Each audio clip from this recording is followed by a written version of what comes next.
Welcome to the Genius Factory. Enjoy the video. You start by opening the workbook and confirming inputs are isolated from formulas because separating inputs prevents accidental overwrites. Once done, name ranges or use a dedicated input sheet to simplify references. This makes scenarios repeatable. Make sure to save a version copy so you can revert if a test breaks calculations.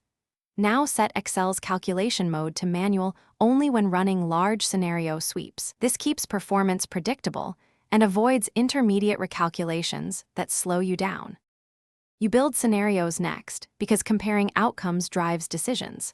Start with Scenario Manager to store named cases like best, base, worst that allows instant switching.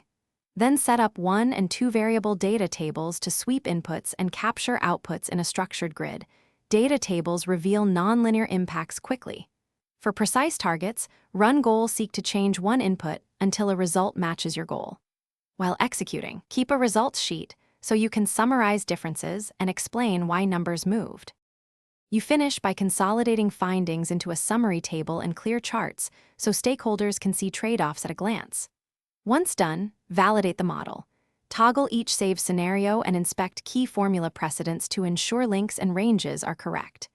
Make sure calculation mode is automatic before final save so nothing is stale.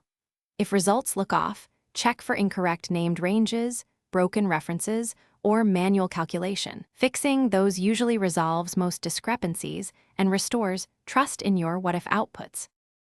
Thanks for watching. If you found this helpful, don't forget to like and subscribe.